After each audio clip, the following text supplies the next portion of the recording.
Well, it is selection night and we've got a bit of an out of our own tonight with Warren Tredrea on his sick bed. Get well soon, Treaders, but let's get straight on to the teams. And Daniel Talia is back along with Jared Lyons, who's been in brilliant form in the SANFL, and Rory Atkins comes out of the side along with Sam Shaw.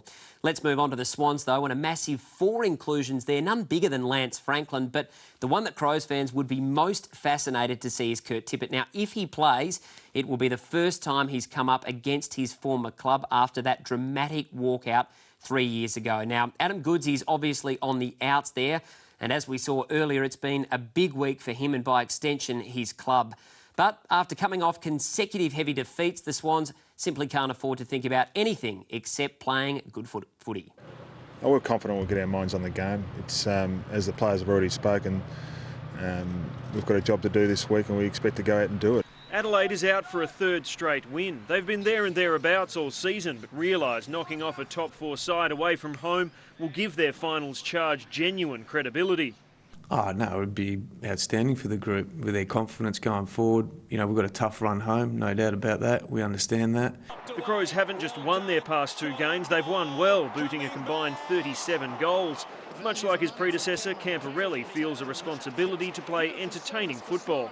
I think people and supporters want to actually see goals scored, and they want to see a game that is exciting, and that's part of, I guess, coaching in the AFL, that we do have an eye on that.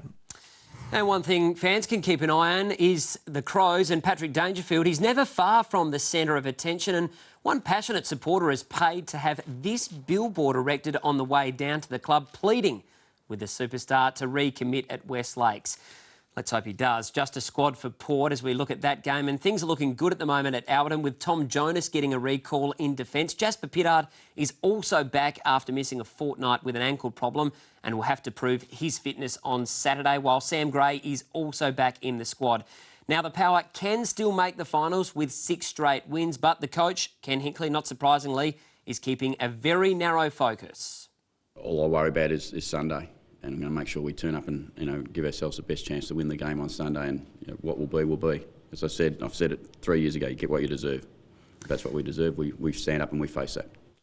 As for St Kilda, a massive 6 inclusions for their squad of 25 at the moment. But of more note are probably the outs, with skipper Nick Revolt out with a sore calf. Sam Gilbert has a bad groin, while Jack Loney is being rested. Now, Port belted the Saints by 70 points last year, but their coach, Alan Richardson, is confident there won't be a repeat performance. Our team's dramatically different, really, compared to last time. I think with 3 minutes to go in the first half, scores were level and we got belted in the second half. That hasn't really happened to us this year.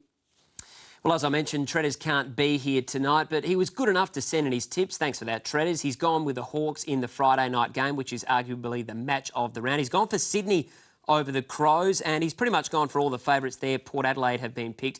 Fremantle in the late game, despite the fact that Nat 5 is out, the Brownlow medal favourite.